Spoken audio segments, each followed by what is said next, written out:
kenapa hutan alam yang tersisa itu pun itu dalam situasi yang belum aman.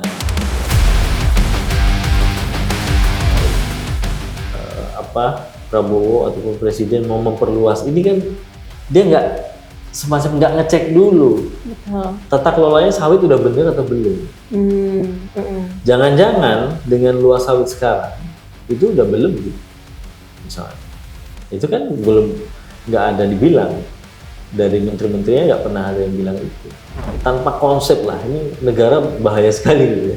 Presidennya kelihatan seperti ketika punya program itu kayak nggak ada perhitungan yang matang secara keilmuan. Baik. Prabowo mau bikin kelapa sawit. Ya, untuk rakyat Indonesia. Pertanyaannya, sawit kita ini kalau mau diperluas nih untuk yang mana? Mau untuk kebutuhan atau untuk keserakahan? Semua pemimpin negara minta ke saya, kami mohon Indonesia, tolong supply kelapa sawit. Mau ditanam yang kita belum tahu nih mau di mana, katanya mau di Papua yang punya potensi bencana kayak di Aceh, Sumut, di Sumatera ini. Ternyata itu nanti hasilnya mau untuk dijual ke negara-negara lain kalau dari rentetan pernyataannya Prabowo. Itu kan secara tata kelola nggak bener.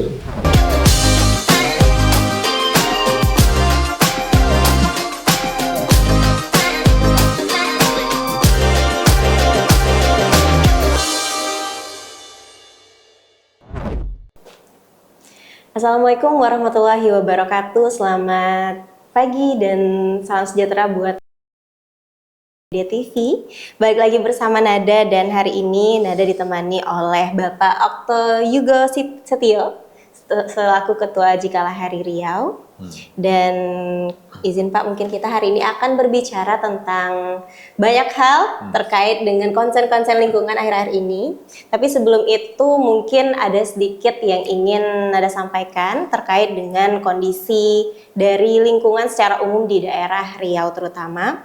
Berdasarkan data yang sudah sempat Nada survei juga dari Jikalahari, bahwasanya sepanjang 2025 itu deforestasi di Riau mencapai sekitar 24.085 hektar yang menyisakan tutupan hutan alam hanya sekitar 1,31 juta hektar. Di sisi lain, tidak ada satupun kabupaten yang memiliki tutupan di atas 30%, benar Pak? Betul. Baik, dan selanjutnya berdasarkan data dari Jikalahari juga menunjukkan menunjukkan kaitan yang erat dengan konsesi sawit dan kehutanan, ditambah kebakaran hutan lahan sekitar 19.671 hektar sekitar tahun 2025 saja. Benar ya Pak ya? Betul. Baik, kalau begitu kita langsung masuki sesi tanya jawab dengan Bapak Okto Yugo Setio. Sebelum itu mungkin boleh sedikit dikenalkan Pak terkait dengan Jikalahari ini. Ya, terima kasih Mbak Nada, selamat pagi. Selamat pagi Pak. Terima kasih pertama udah diundang. Terima kasih Mbak sudah Nada mau dan datang juga. Di TV ya. Benar. Senang sekali bisa bercerita di sini. Nah, sekarang ataupun saat ini saya itu sebagai koordinator. Jadi sebutannya koordinator Jikalahari. Jaringan Kerja Penyelamat Hutan Riau. Baik. Nah, itu penyebutannya Jikalahari. Dan Jikalahari ini sebenarnya satu organisasi yang dia bentuknya tuh jaringan.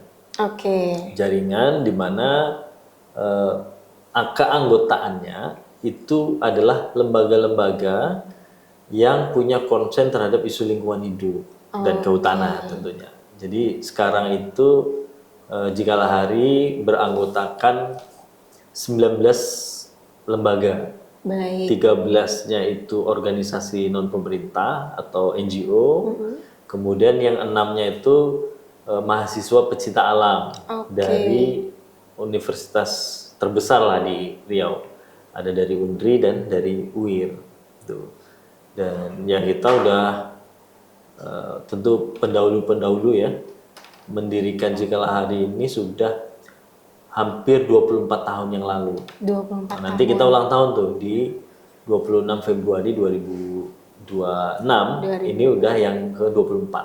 Berarti sejak tahun 2002 ya Pak ya? Betul, 2002. Oh, sebentar lagi nih Pak ulang tahunnya. Iya, cuman di bulan ini ya. biasanya kita punya tradisi untuk merayakan ataupun ya mengingat lah. Kira-kira udah 20 tahun sekian, itu seperti apa. Cuma besok ini kan jatuhnya di bulan Ramadan. Baik. Ya nanti kita lihat lah. Tapi pasti akan ada sesuatu yang kita sampaikan ke publik. Oh begitu ya Pak. Jadi dia itu sebenarnya jika hari ini bentuknya semacam apa ya kalau bisa dibilang forum yang memayungi Ya. begitu ya? Jejaring lah. Kalau memayungi kayaknya. Karena kekuatannya di anggota-anggota itu. Oh benar. Jadi dia menyatukan gitu ya Pak ya. NGO kemudian Mapala. komunitas-komunitas Mapala yang ada di Riau. Baik, untuk terkait dengan kegiatan atau fokus dari kegiatan Jikalah Hari sendiri, apakah setiap tahunnya itu ada apa ya perbedaan dan pembaruan tergantung dengan apa yang dibutuhkan alam atau memang ada fokus kegiatan tertentu yang memang seperti itu sejak awal gitu? Kita pastinya punya visi misi. Kemudian tentu itu diturunkan jadi program ya. Oke. Yang kita susun setiap periodik kepengurusan gitu ya. Biasanya kita nyebutnya tuh renstra gitu. Oke. Jadi secara umum memang program-program di Jikalah Hari itu sudah direncanakan atau terencana melalui program rencana strategis tadi. Dan fokusnya itu bisa dibilang 3 hal besar. Satu, Jikalah Hari itu fokus tentang advokasi kebijakan dan penegakan hukum. Oke. Kemudian yang kedua, kita juga fokus terhadap pemberdayaan masyarakat dan perluasan ruang kelola. Ketiga, kita bicara ataupun fokus terkait dengan konservasi dan pemulihan.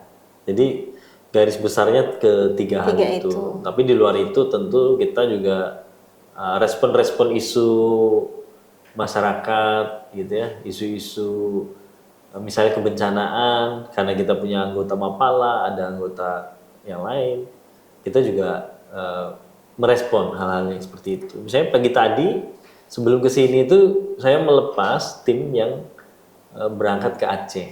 Oke. Targetnya di Aceh Tengah sama Aceh Timur. Tadi pagi baru. Itu sekitar berapa orang Pak kalau boleh tahu? 10 orang. 10 orang dari keanggotaan keanggotaan. Jikalah Hari. Oh baik, begitu. Pak mungkin saya mau tanya terkait dengan rencana strategis tadi ya Pak. Untuk di periode ini itu berfokus kemana? Kita fokusnya di Riau kalau bicara lokasi. Oke. Kemudian dari Riau itu kemudian ya ada fokus-fokus lanjutannya. Misalnya tentang mempertahankan hutan alam. Oke. Sebenarnya mandat tertingginya Jikalah Hari itu sesuai yang nama dan yang dibuat oleh pendiri dulu ya, bagaimana menyelamatkan hutan alam tersisa itu.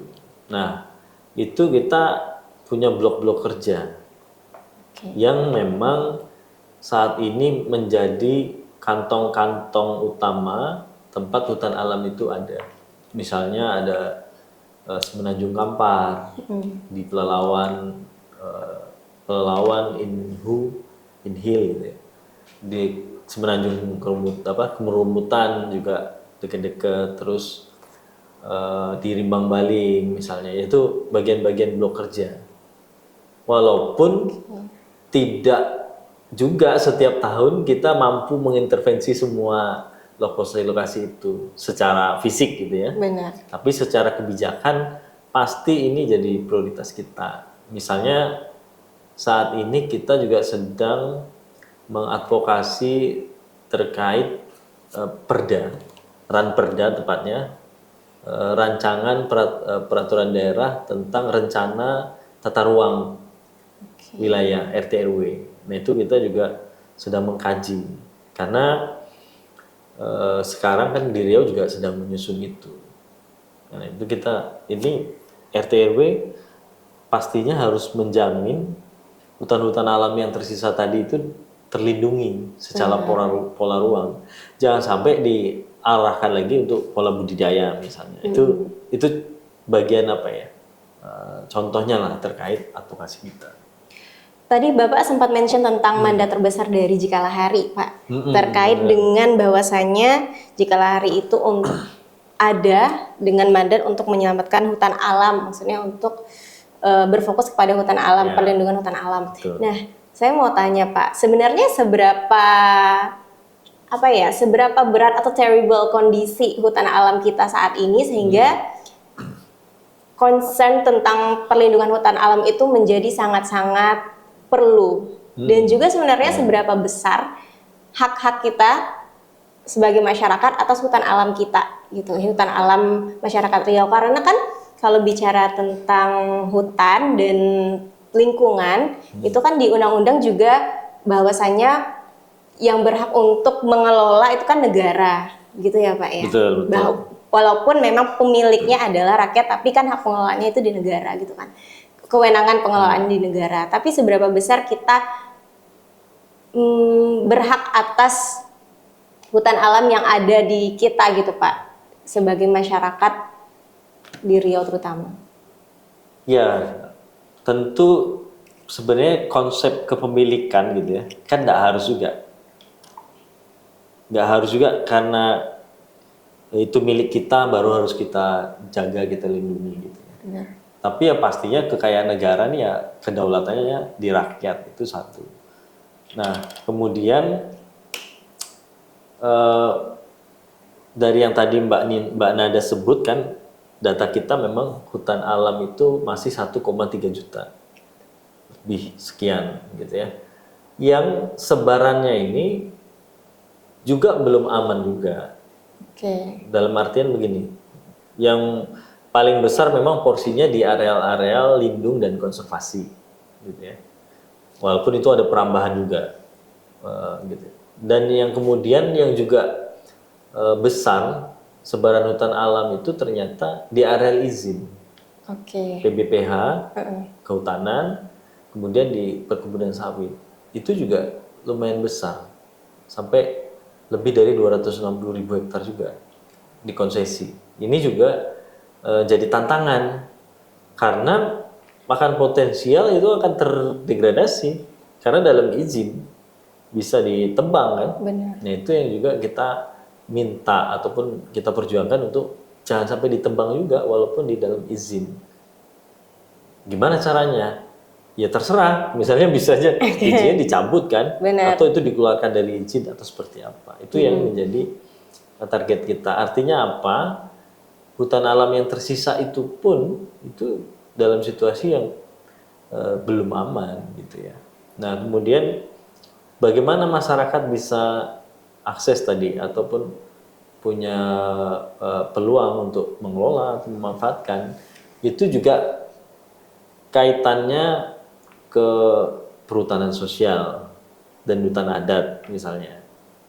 Jadi memang kawasan hutan negara ataupun semua daratan ini kan dibagi dua aja. Betul. Kawasan hutan atau areal penggunaan lain. Yang dua-duanya ini oleh negara. Kalau areal penggunaan lain bisa bentuknya hak-hak gitu ya.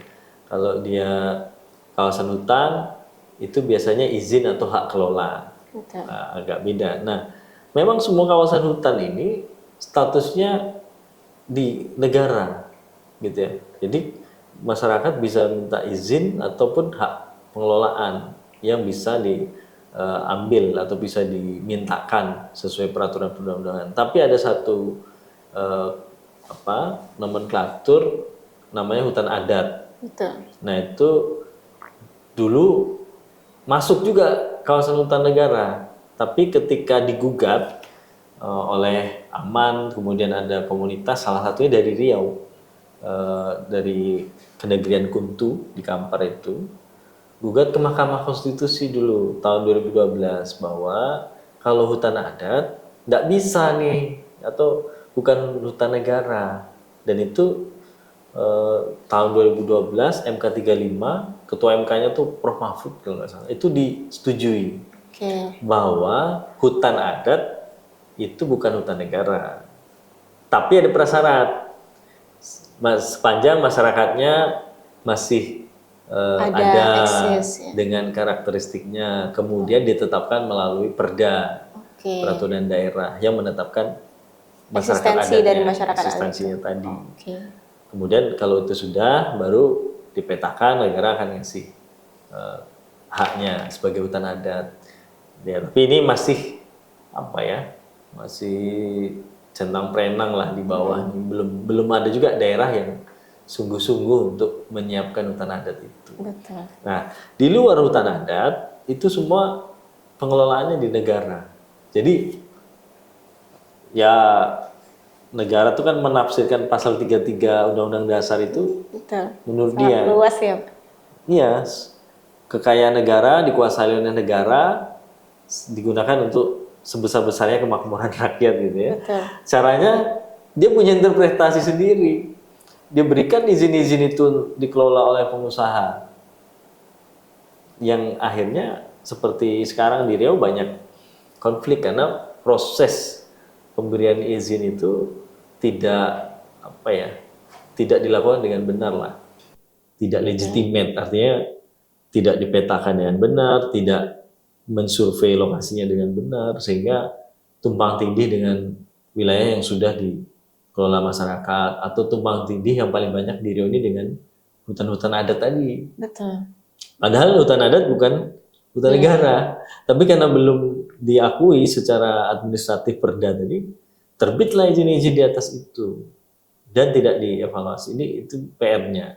Dan skema satu lagi, selain tadi ya kawasan hutan yang kemudian diusahakan oleh perusahaan-perusahaan pengusaha, sebenarnya sejak 2014 13 lah waktu itu zaman SBY masih, itu sudah ada kebijakan tentang perhutanan sosial yang sebenarnya banyak. Kalau ide perhutanan sosial udah lama, tapi yang secara regulasi kemudian betul-betul ada itu kan dari zaman SBY, besarnya di zaman Jokowi gitu ya, di mana masyarakat bisa mengajukan hak kelola, permohonan hak kelola dalam bentuk perhutanan sosial namanya. Oke. Gitu ya, yang dia nanti bisa dapat konsesi juga seperti perusahaan-perusahaan tadi. Betul. Skemanya bisa hutan desa, hutan kemasyarakatan, hutan tanaman rakyat, dan seterusnya, ada 5 skema lah. Nah itu yang menurut kita jadi peluang juga. Jika lari juga mendampingi beberapa komunitas masyarakat untuk hutan adat. Kita ada beberapa, ada di Bonai, di Pelalawan juga ada. Hutan desa ataupun perhutanan sosial skema lain kita juga dampingi. Dan ya artinya itu saluran-saluran yang bisa dimanfaatkan. Dimanfaatkan ya. Apakah memang berjalan sesuai dengan legalitas yang ada, Pak, untuk perhutanan sosial ini? Maksudnya terkait dengan Bapak tadi bilang itu merupakan celah-celah yang bisa dimanfaatkan gitu. Apakah sampai saat ini beneran berjalan sesuai dengan apa yang diskemakan gitu di peraturannya? Prosesnya berjalan. Beberapa dampingan kita ada setidaknya 5 desa yang sudah dapat izin hak pengelolaan hutan desa. Tentu nggak selesai sampai dapat izin ya, tapi juga bagaimana bisa efektif, bisa berkemanfaatannya lebih. Nah ini yang sedang jalan terus. Oke. Dan ini sebenarnya sudah apa ya? Memang ada kendala itu tentang perhutanan sosial itu belum semuanya termanfaatkan, memberikan nilai ekonomi yang baik. Tapi tetap ada, bertahap lah. Dan banyak regulasi yang kemudian dibuat untuk mengefektifkan pengelolaan PS ini. Misalnya ada Perpres, saya lupa nomor berapa, tentang percepatan pengelolaan PS terpadu. Itu dari Presiden tuh, di mana semua kelembagaan, institusi, mulai dari kementerian sampai pemerintah daerah itu harus punya concern terhadap PS-PS yang terbit ini. Harus dibantu masyarakat. Di samping misalnya jika lari pendamping, tapi tentu ada keterbatasan yang mungkin ranahnya bukan di kami. Betul. Misalnya kalau bicara tentang kelembagaan harus ada KUPS, koperasi di dalam perhutanan sosial, itu ranahnya di dinas misalnya. Itu harusnya sama-sama bantu. Oke. Kemudian kalau misalnya permodalan, mungkin sekarang ada BPDLH di kementerian, ada Himbara, bank-bank BUMN itu bisa bantu. Jadi memang kita semua harus menyiapkan masyarakatnya mampu mengelola PS itu. Oh, baik. Pak, saya penasaran Pak, ini untuk PS ini sendiri itu setelah diajukan kepemilikannya misalnya keluar gitu Pak. Itu kepemilikannya atas nama apa Pak? Apakah atas nama pribadi atau atas nama Izin ya. Oh, izin ya. Dia tentu bukan pribadi. Oke. Kalau hutan desa itu namanya LPHD, Lembaga Pengelola Hutan Desa yang dibentuk oleh pemerintah desa. Kalau yang lain itu bisa koperasi, bisa kelompok tani. Jadi bentuknya tuh kayak izin. Izin ya. Bukan izin pribadi. untuk Dan pengelolaan. sejauh ini izinnya itu masa berlakunya 35 tahun. Oke. Bisa diperpanjang. Oh, menarik ya. Saya belum pernah dengar tuh Pak tentang pengelolaan apa tadi Pak? Pengelolaan Perhutanan sosial. perhutanan sosial.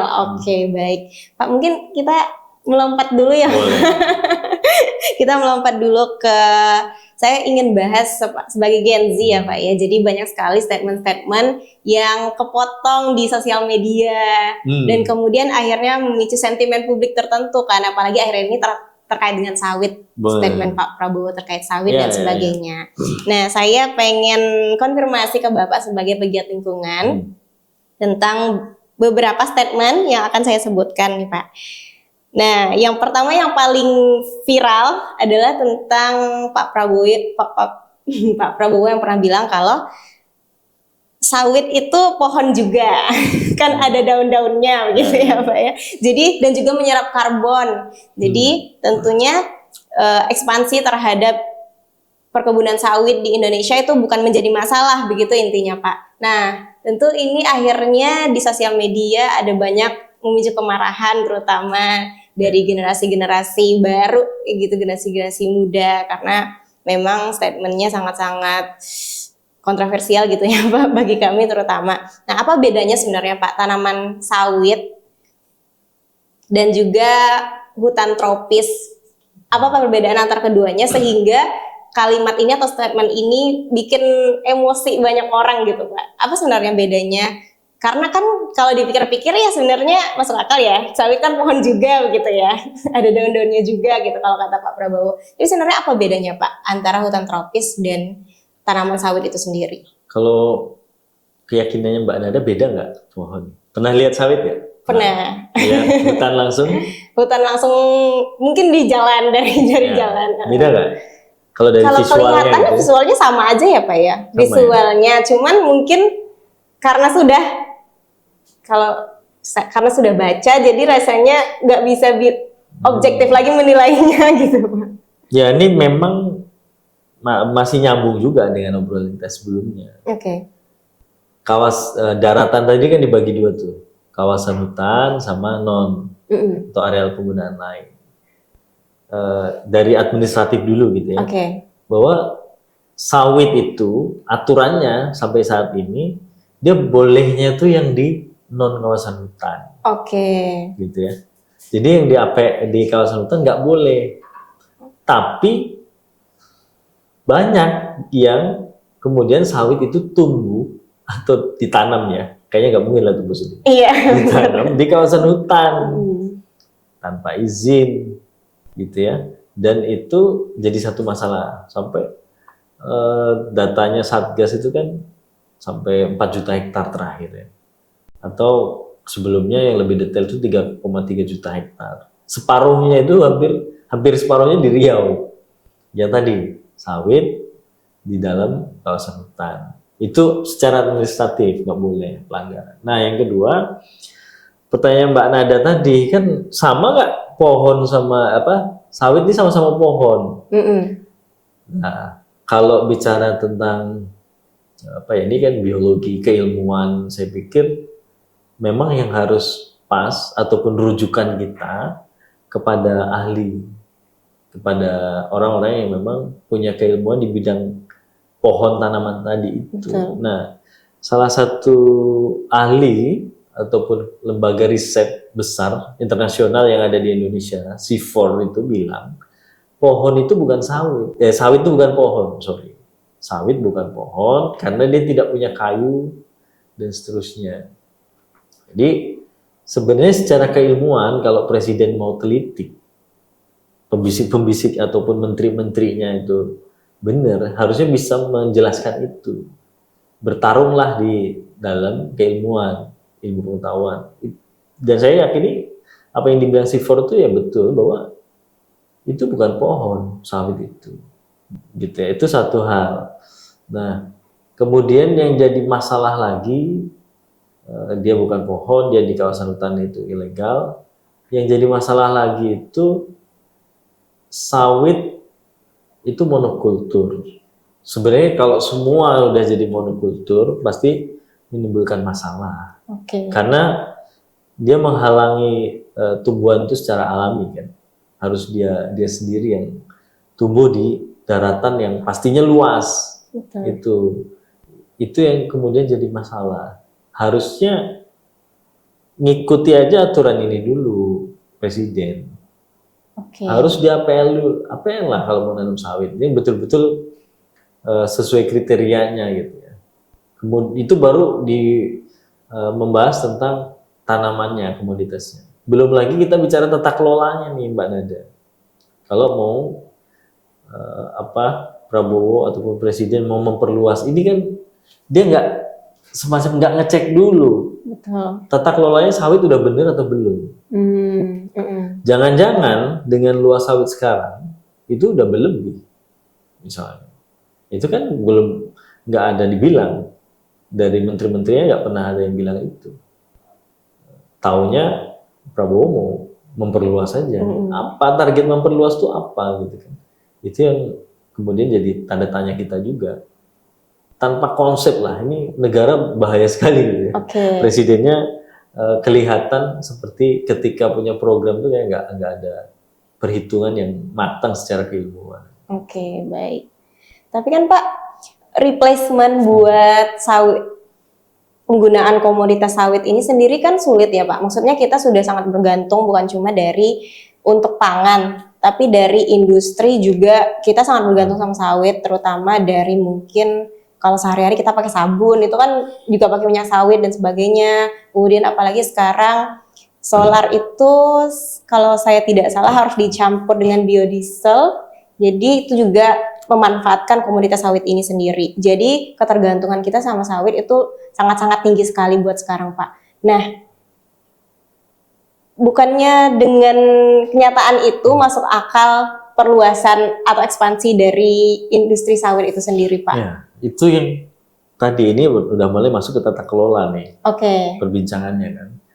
Bahwa ini apa yang disampaikan Mbak Nada tadi, ini kan persis yang disampaikan oleh Hasan Nasbi ya.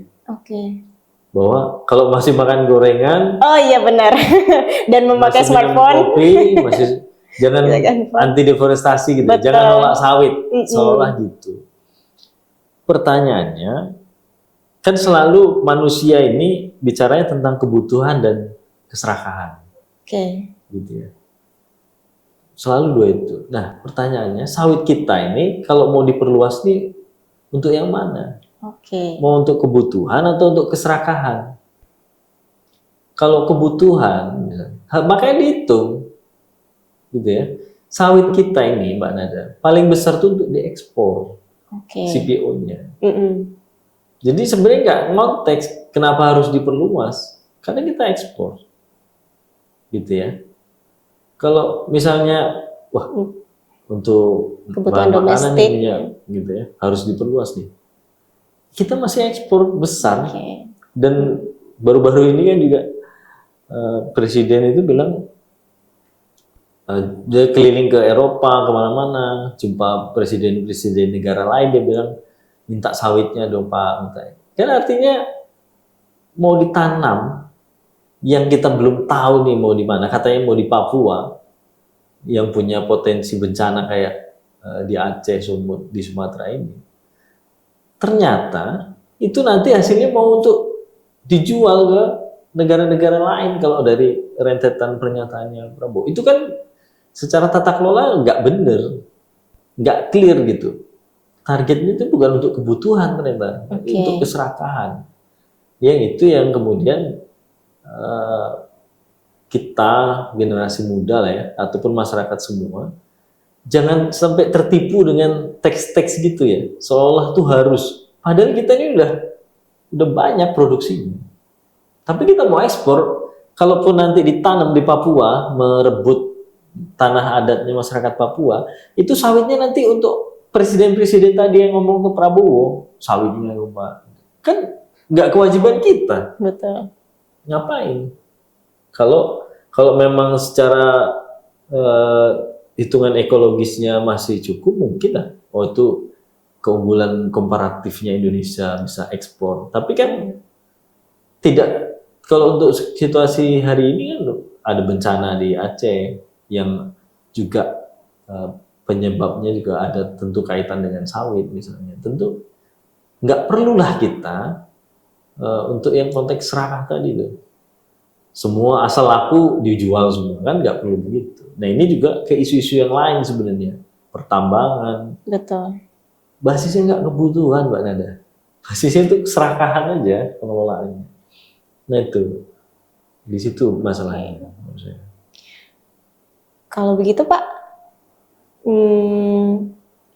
terkait dengan sawit tadi, saya soalnya tertarik banget soal sawit, jadi mungkin saya banyak ngobrol tentang sawit nih Pak. Kalau begitu, kalau kita ngomongin pengelolaan tadi, tata kelola tadi, kan Bapak bilang tidak berdasarkan dengan kebutuhan lagi, tapi sudah masuk sudah merangkap ke keserakahan gitu ya Pak ya. Nah, kalau saya bertanya tentang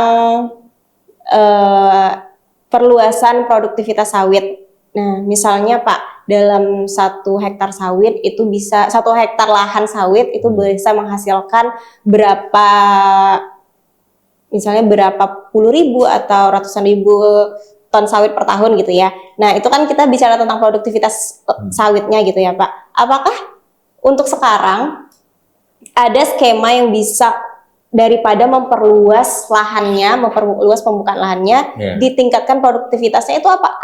Ada nggak sih Pak skema seperti itu? Ya pasti ada. Oke. Itu namanya intensifikasi. Oke. Bukan extend. Oke. Ekstensifikasi.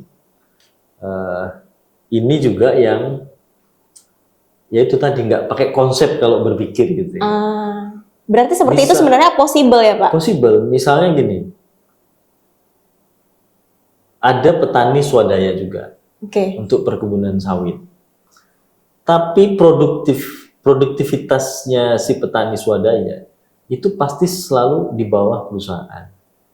Karena pupuk mahal, karena akses infrastruktur transportasinya lebih rendah, tidak ada jalan atau jalannya terbatas.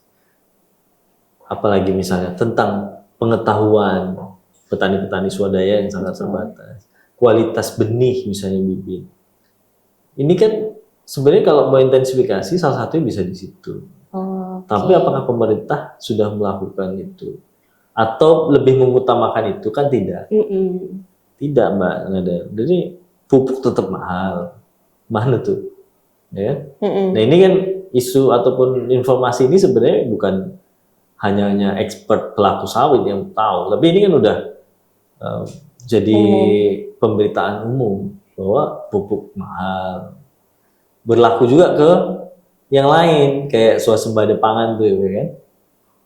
Harusnya intensifikasi petani sawahnya, petani swadayanya, pupuknya dijamin, infrastrukturnya, benihnya dibantu.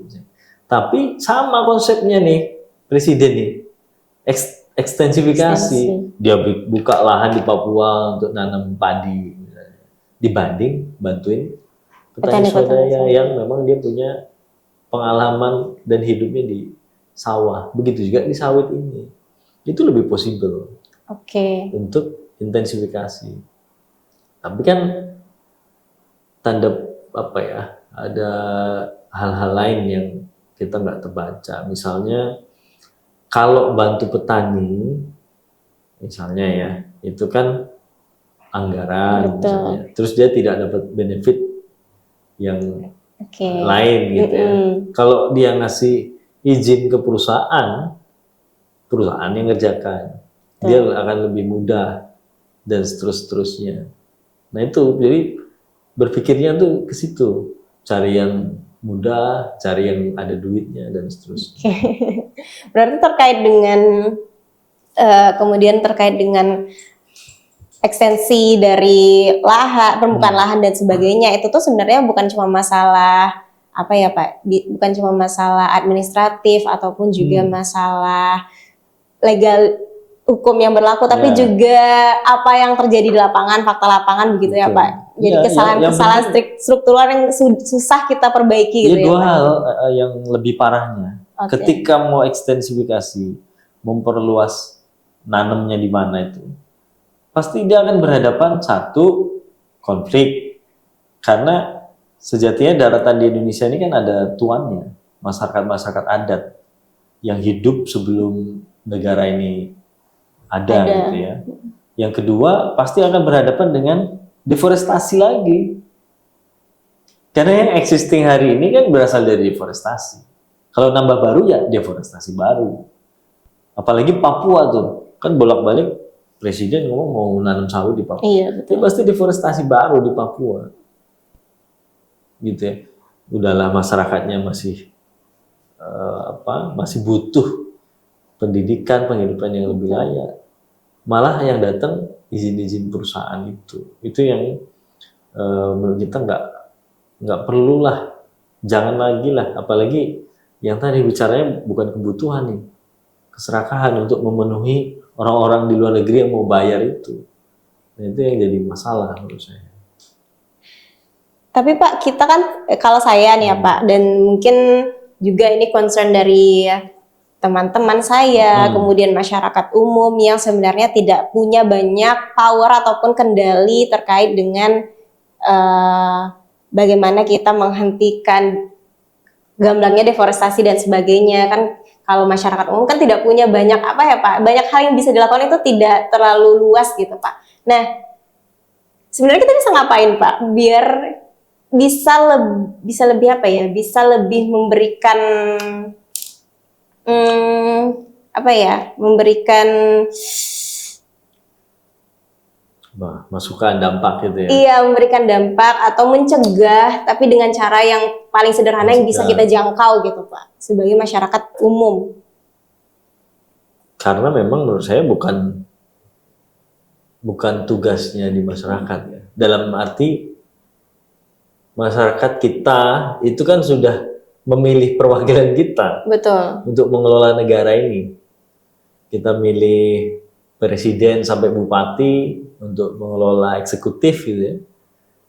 Terus kita memilih DPR RI sampai DPRD. Itu kan supaya kita tidak ngerjain lagi nih urusan tata kelola ini. Supaya kita bisa kerja, cari duit untuk kebutuhan kita. Tapi faktanya memang betul kayak yang Mbak Nada bilang, temuan kita 24.000 hektar di Riau terjadi deforestasi, dan ini naik, konsisten naiknya ya, dari 2002, 2003, 2004, 2005 tuh naik ya, konsisten.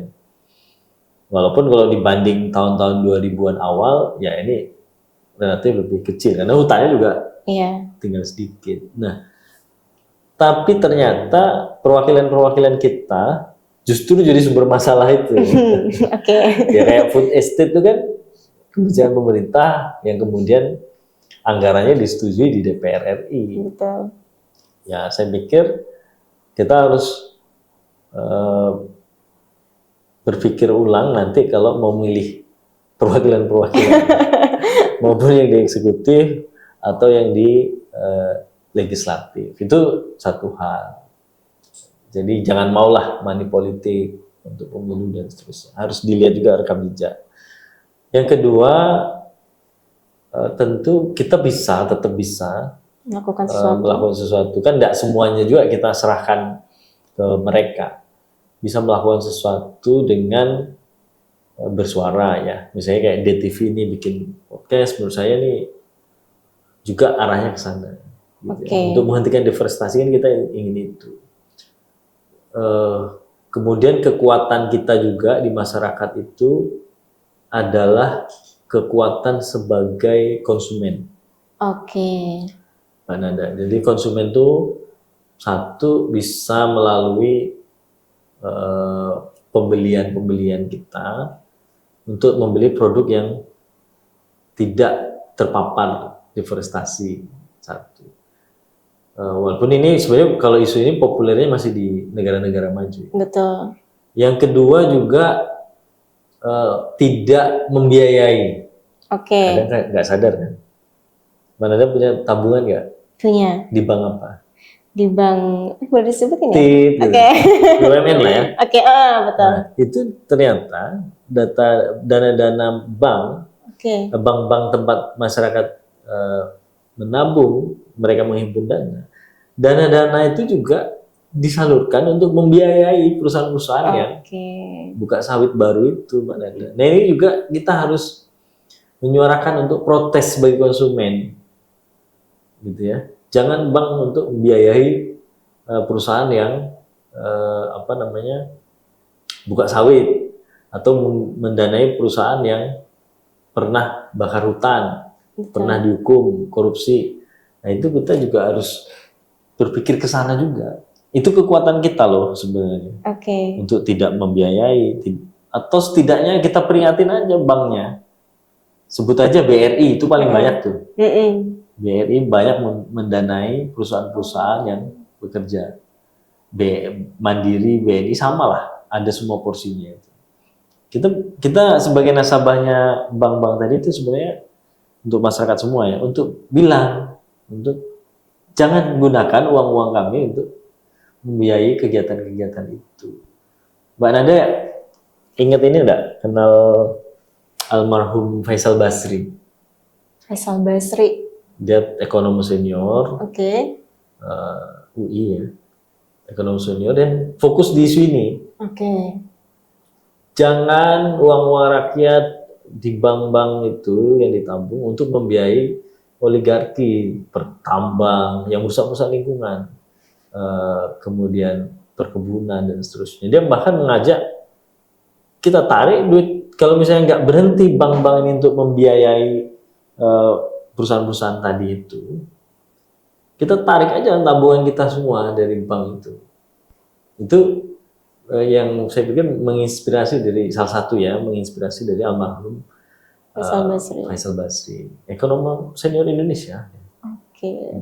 Berarti kalau the least that we can do sebagai masyarakat umum ya memang paling banter ya penyuaraan aja ya Pak ya.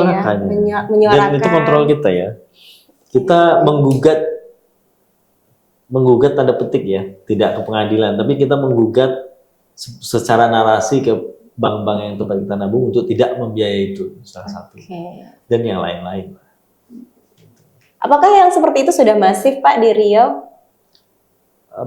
Tentu belum ya, tapi kita menyuarakan juga. Dan isu ini kan salah satu isu, tapi menurut kita penting juga karena kajian ataupun pengalaman Jikalah Hari yang 24 tahun ini ada perusahaan-perusahaan yang dia pernah dihukum karena kasus kebakaran misalnya, sudah tersangka, dihukum, didenda lagi gitu ya. Tapi dia masih tetap eksis, tetap bekerja, nanam, produktif. Kenapa coba? Karena penegakan hukumnya? Dia udah dihukum. Kenapa tuh Pak? Karena dia masih dapat duit untuk mengerjakan itu. Nah ini juga apa yang sering kita bicarakan gitu ya. Termasuk cobalah regulator keuangan misalnya OJK, Otoritas Jasa Keuangan, bikinlah aturan yang lebih tegas gitu. Misalnya kalau perusahaan gitu ya, dia dihukum gara-gara merusak lingkungan, jangan lagi dikasih izin untuk pinjam. Emangnya warga negara aja yang kena BI checking kan? Nah, BI juga gitu ya. Harusnya gitu ya maksudnya. Harusnya gitu juga bahwa perusahaan-perusahaan harus di BI checking juga, kena blacklist juga. Kalau dia pernah dihukum korupsi kah, merusak lingkungan, kebakaran kah, dia harusnya di blacklist juga Blacklist dari juga ya, Pak, ya? pendanaan. Kan terasa nih, mungkin kalau pendengar atau yang nonton nih korban BI checking ya, dia nggak bisa beli rumah, dia nggak bisa ini. Tapi perusahaan itu lancar-lancar aja, Benar. gitu ya. Sudahlah begitu, coba bayangin ya, perusahaan tadi itu dia mau memperluas sawit, uangnya dari bank yang sebagian ataupun seluruhnya itu berasal dari uang-uang di Indonesia yang dikumpulkan ke bank. Kemudian bank menyalurkan ke perusahaan tadi untuk menanam kebun sawit. Hasil sawitnya diekspor, gitu ya. Perputarannya tuh nanti ke sana gitu ya. Betul. Jadi uang kita bisa jadi ketarik malahan, gitu ya, untuk mengembalikan ataupun rantai-rantai tadi itu. Nah ini yang juga harus berpikir kritis juga kita ya, bahwa jangan-jangan uang-uang di Indonesia ini malah ketarik ke luar negeri. Apalagi banyak juga PMA, penanaman modal asing, gitu ya. Keuntungan-keuntungan produksi di Indonesia balik ke investornya yang di luar negeri. Nah, ini kan juga jadi masalah gitu ya. Kita yang punya kekayaan sumber daya alam, punya daratan yang luas, hanya dijadikan objek untuk dia bisa nanam uang, uangnya juga dari kita gitu ya. Kemudian dia pulang ke investornya, pulang ke pengusaha-pengusaha yang menggunakan produknya di luar negeri. Itu yang harusnya kita betul juga ya. Kenapa kita belum sejahtera gitu ya? Padahal sebegitu besar produksi di Indonesia. Betul.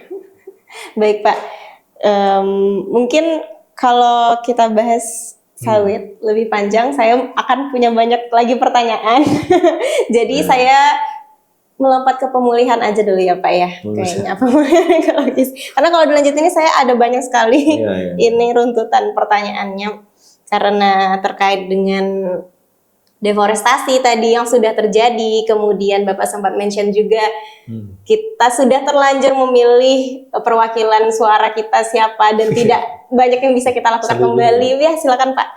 Jadi sekarang nih saya mau tanya dengan semua yang sudah terlanjur terjadi itu Pak, sejauh mana sebenarnya pemulihan ekologis dan penataan ruang kembali terhadap kawasan hutan yang udah dimanfaatkan sejauh ini untuk kegiatan ekonomis terutama bisa dilakukan gitu Pak. Sejauh mana pemulihan itu bisa kita capai, sebesar apa pemulihan itu bisa terjadi dengan segala yang sudah dengan segala kerusakan yang sudah ada gitu Pak. Dan juga butuh selama apa untuk sampai di titik tertentu pemulihan itu Pak. Dengan situasi sekarang. Betul. Pemulihan itu belum bisa dilakukan. Oh iya. Alasannya apa tuh Pak? Alasannya karena ancaman potensi perusakannya belum dihentikan. Oke. Gitu ya. Jadi kalau orang pemulihan itu kan harus istirahat. Betul. Istirahat total bahasanya. Tapi kalau dia masih sambil kerja, bisa nggak pemulihan? Enggak. Nggak bisa. Begitu juga hutan kita nih. Yang tadi saya bilang masih ada 260-an ribu hektar hutan alam di dalam perusahaan yang berpotensi akan ditebang karena di dalam izin.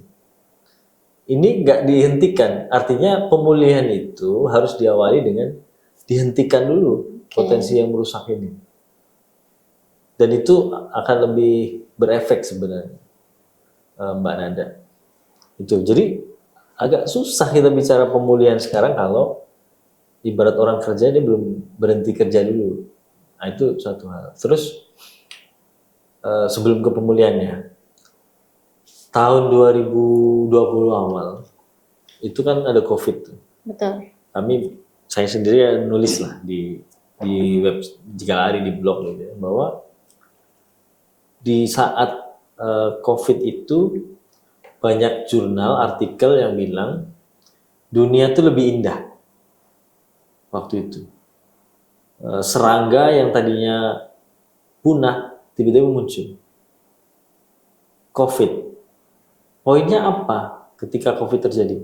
Karena kejahatan perusakan lingkungannya itu berhenti atau signifikan turun. Betul. Jadi sebenarnya jadi indah lagi, kemudian dia pulih, itu akan lebih berdampak kalau kejahatannya itu berhenti dulu. Gitu ya. Dia akan suksesi alam itu, akan pulih secara mandiri. Gitu ya. Nah, ini yang juga harusnya ditarik ke kita. Kayaknya susah lah kalau kita bicara pemulihan, tapi presiden mau nambah sawit di Papua. Gitu ya. Termasuk ini nih, kritik juga nih, Satgas PKH misalnya, termasuk yang tadi kita obrolin, 28 perusahaan di Sumatera yang dicabut izinnya pasca bencana. Sebelumnya Satgas PKH yang menertibkan sawit-sawit ilegal. Nah, dua hal ini, kalau ini udah langkah awal nih, tapi setelah dicabut, dia dihentikan nggak kejahatannya?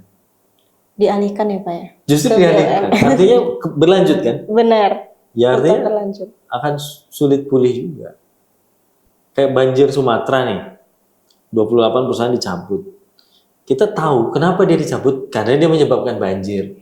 Makanya saya bilang di rilisnya Jigalari bahwa ini sebenarnya sinyal ataupun jelas dengan mencabut izin 28 perusahaan itu pengakuan negara terhadap perusahaan-perusahaan ini yang menyebabkan banjir Sumatera. Logiknya begitu kan? Kemudian ketika dia mencabut karena banjir, tentu dia harus rubah ini, tidak dilanjutkan produksinya supaya nggak banjir lagi. Nah ini juga yang kemudian clear nggak dia bicara nanti ada pemulihan di situ. Jadi pemulihannya harus diawali tetap memberhentikan kegiatannya atau kejahatannya tadi. Nah, jadi balik lagi ke situ dia, Mbak Nanda, harus dihentikan, harus dirubah pemikirannya. Satgas juga begitu nih, Satgas penertiban sawit dalam kawasan hutan misalnya.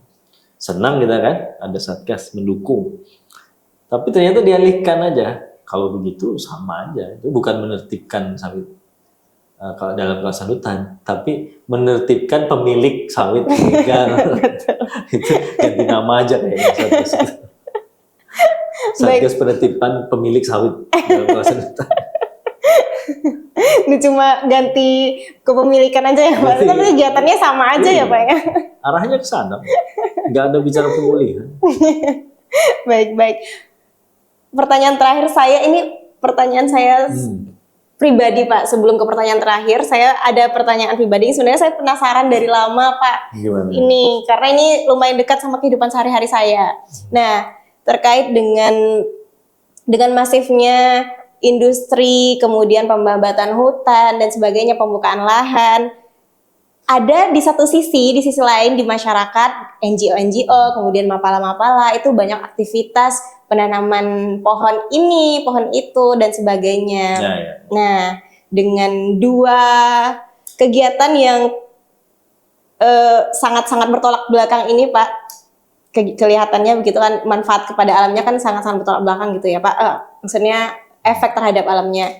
Nah, apakah sebenarnya aktivitas-aktivitas itu beneran punya andil atau efek tertentu terhadap lingkungan kita gitu Pak secara umum? Karena kan kalau dilihat sepertinya jumlahnya itu tidak sangat timpang gitu ya Pak ya. Pembukaan lahannya luar biasa, masif, angkanya juga bisa kita lihat, tapi aktivitas-aktivitas seperti itu di masyarakat tetap berjalan. Sebenarnya itu gimana ya Pak? Pandangan Bapak, apakah benar-benar berefek atau Gimana Pak? Ya, makanya ini kan juga parsial sebenarnya. Orang mau menanam pohon boleh nggak? Boleh. Dia boleh aja. Mbak Nada mau nanam pohon, boleh, bagus. Bagus. Gitu ya. Karena kita memang masyarakat, Mapala tadi NGO, dia punya kemampuannya ataupun punya ruangnya di situ. Betul. Gitu ya. Tapi nih, kalau Mbak Nada pemilik perusahaan, gaya-gayaan nanam 10.000 batang pohon.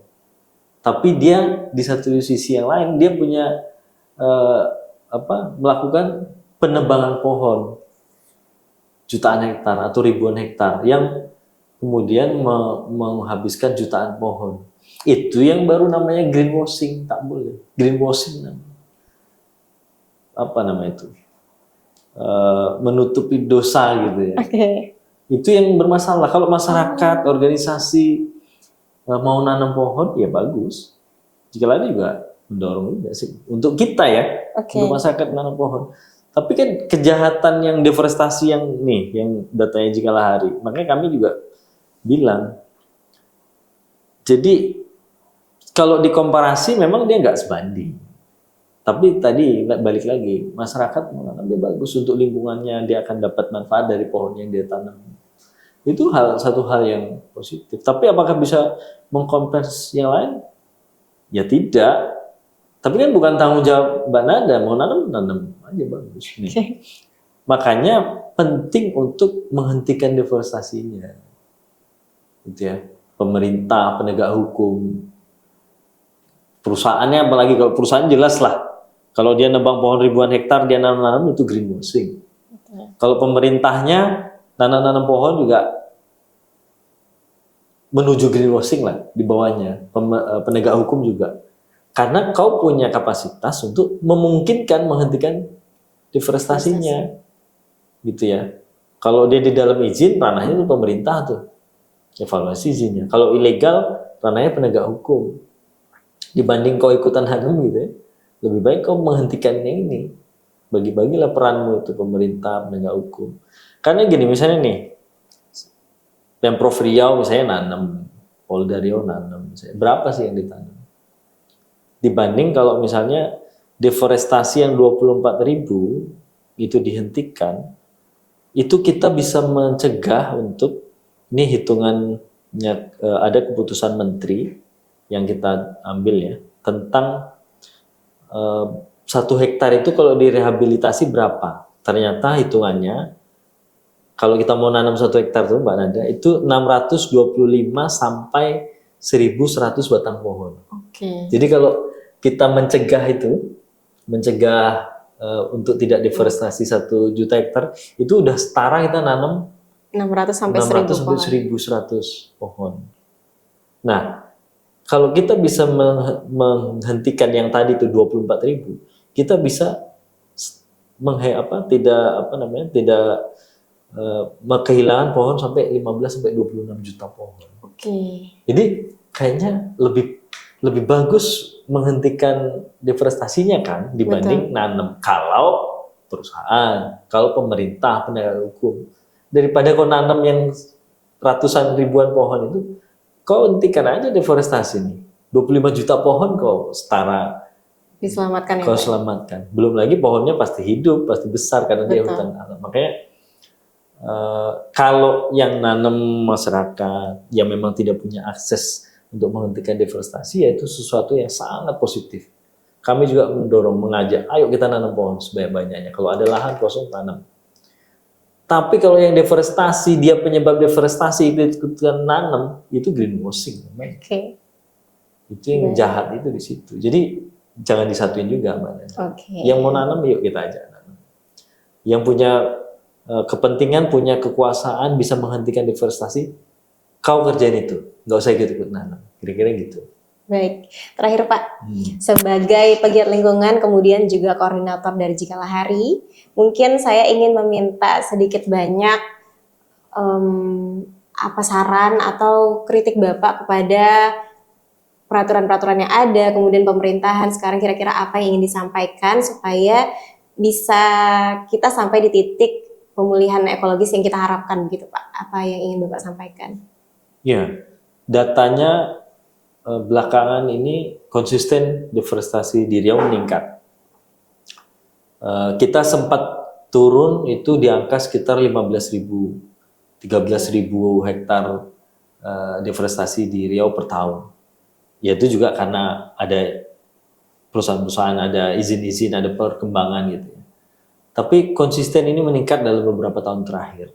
Gitu. Ini yang harus jadi perhatian. Nah, kalau kita bicara mencegah bencana, gitu ya, yang kita juga bahas di Undri kemarin, harus dihentikan dulu potensi-potensi yang merusak tadi. Oke. Gitu ya. Catatan kita misalnya ada 260.000 hutan alam di dalam izin. Bagaimana kita bisa memproteksi itu supaya tidak ditebang? Kemudian ada perambahan-perambahan di wilayah-wilayah konservasi misalnya. Bagaimana penegakan hukum pengawasan bisa ditingkatkan? Itu jauh akan lebih bisa berdampak untuk pencegahan bencana. Nah, ketika itu sudah dilakukan dengan aturan yang kuat, dukungan komitmen sampai ke termasuklah di dalamnya anggaran dan seterusnya untuk lingkungan hidup, barulah pemulihan ini kita dorong sama-sama, gitu ya. Kita cari sumber-sumber, kita cari sukarela untuk semuanya ikut nanam. Tapi harus diawali dengan menghentikan kerusakannya dulu. Itu. Dan jika itu dilakukan, saya pikir walaupun terlambat, tapi tidak pada suatu yang lebih parah lah. Karena kita tahu banjir di Riau itu semakin sering. Betul. Kemudian makin lama kalau banjir surutnya. Kemudian karhutla juga masih terus terjadi. Ini udah kemarau lagi. Jangan sampai ini tidak bisa dikurangi atau dihentikan kalau bisa. Artinya itu tadi, yang paling utama tuh dihentikan dulu kerusakannya, baru kita bicara pemulihan. Gitu. Baik. Berarti memang yang paling utama, paling memungkinkan dan paling diharapkan itu penghentian dari kerusakannya sendiri. Baru kita bisa berbicara tentang pemulihan. Betul. Baik. Terima kasih Bapak sudah meluangkan waktu untuk ngobrol bareng kita di DTV.